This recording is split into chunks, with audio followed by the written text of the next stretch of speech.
Mustapha, there was a time you asked people to go out with cutlasses and, butcher people down and all that. What was the truth about the whole thing? So, Asasi Radio misquoted me and misdirected what I have said. I mentioned cutlasses, but it was in the context of vulnerable people defending themselves. And this was the question. We're talking about violence. And I say that the MPP were preparing for violence in the election. Typical example was the Ayewaso West Wagon, the Techiman South, the Ablekuma, where innocent persons who have voted, standing there to watch their votes being counted, get killed. If that was going to be the same thing, and security agencies fail on their job to protect the environment of voting, and the IGP was going to look on for government to continue to kill, then any NDC person who was going to the police station should have at least a cutlass in his pocket. Because you may never know when a mad person will be holding a gun and you are the next target. And then they misquoted me that I was inciting NDC people to go to polling stations. It was an answer I was rather given. I never said anything like that. But by the law, was that appropriate? By the law, yes. Okay. By the law, yes. Because the people who died in Techiman South, the people who were killed, the person who was killed in Ablekuma, they were not killed by drunk officers.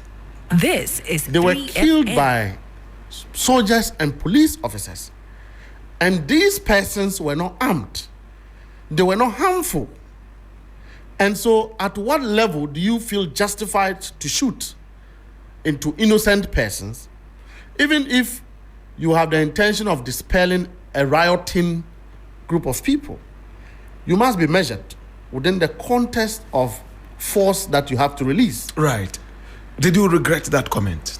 I don't think I did. Because I'm seeing an apology. And yes, when the conversation was, as responsible as I am, I made that comment. And so I said, to the extent that some persons who respect me, who love me, have heard that misrepresentation by Asasi Radio 3FM. and have concluded in a certain way or have become worried about it, I apologize and retracted. Because there was no need standing your grounds when you were hurting persons who respect you, or your reputation was being attacked. So I apologize. I took responsibility for the comments. But this was what I actually said. So were you arrested by the police? No, or were you invited by the police? No, I actually called the police to ask if I was supposed to come to be investigated because of the comments I have made. Because they reported again that Mustapha was under investigation. I was never invited by anybody. Nobody ever invited No. you? Wow. Interesting. So it was all MPP games to, bring my name, myself, under some sort of disrepute. But Blakk Rasta, I keep saying this. I'm a very simple character who get driven by what I believe in. Once it is right, I will pursue it. It doesn't matter what comes against me, I'll do it. And everybody knows that. We were determined that this government must fall. And so there was nothing that could stop us. It was not for NDC people alone. We believe that certain things fundamentally were wrong. There was a need for a change. And men must rise up for that change. And we worked on that change. In the process, there were so many distractions that, came our way. But hey, we're determined, and it has to happen. There was a time it was said that a certain truck full of gold was intercepted and it became news all over the place. Your name was also mentioned alongside my brother. The gold and that. What truly was happening? It was a tip-off of some quantities of gold moving out of this country. And I can tell you for a fact that smuggling was a pervaded crime under President Akufo-Addo. Wow. Smuggling in every form, from cocoa to fertilizer to currencies, money to gold. Most of the gold proceeds were smuggled out of this country without even going through proper processes. And then they brought what they call gold for oil. This is So when we 3 won, FM. this gold was going out without form of Documentation. When we arrested the gold, and my brother Joseph Yamin, I was traveling that night. I was seated at the airport. We actually planned everything at the airport. And then on the boxes that carried the gold Yes. was Emirates flight stickers.